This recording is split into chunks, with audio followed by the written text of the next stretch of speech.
et le 7 mars dernier. Un cas a également été signalé samedi par les autorités françaises. Il s'agit d'une personne en France qui a été à l'université du Kent à Canterbury. Toute personne ayant fréquenté la boîte de nuit à ces dates doit se présenter pour recevoir un traitement antibiotique préventif. Quelques 700 doses ont déjà été administrées à des jeunes susceptibles d'avoir été exposés. Selon la propriétaire de la discothèque, près de 2000 personnes se sont rendues dans l'établissement lors des 3 soirées mentionnées. Le ministre britannique de la Santé, Wes Streeting, a déclaré mardi au Parlement qu'il s'agissait d'une épidémie sans précédent.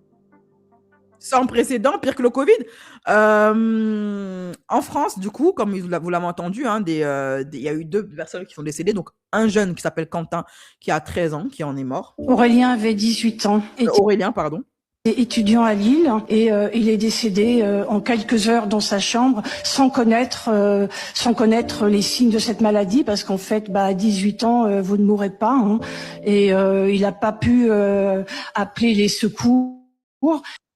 Et il a été découvert dans sa chambre le jeudi. Et il vous avait prévenu, il vous avait dit je me sens pas bien, voilà quels sont mes symptômes, vous aviez échangé au téléphone avec lui? Non, il n'y avait aucun signe précurseur. Aurélien ne toussait pas, il avait aucun signe, il n'a pas dit à son papa qu'il était malade. Moi, je l'avais même eu la veille, je lui avais parlé 45 minutes et il était en parfaite santé.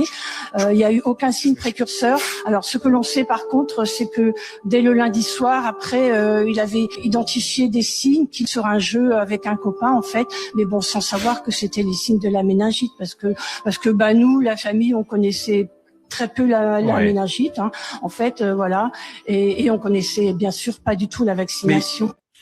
Alors, en France, il y a eu donc 50 cas contacts à cause d'une salariée dans le nucléaire qui est décédée.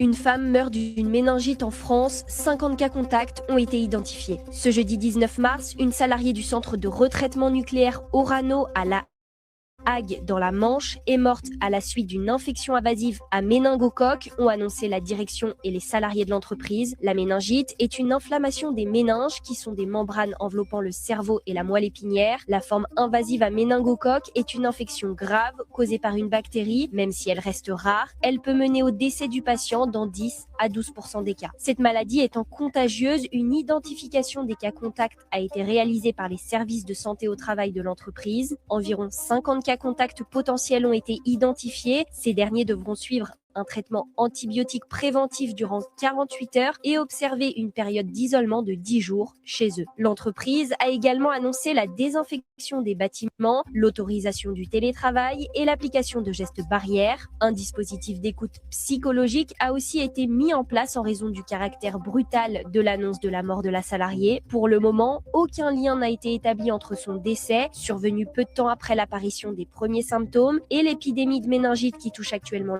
l'Angleterre. Plus d'une trentaine de cas ont été détectés outre-Manche et 2 personnes sont décédées, une élève de 18 ans et un étudiant de 21 ans. Voilà, donc ces 50 collègues ont été confinés, comme vous l'entendez.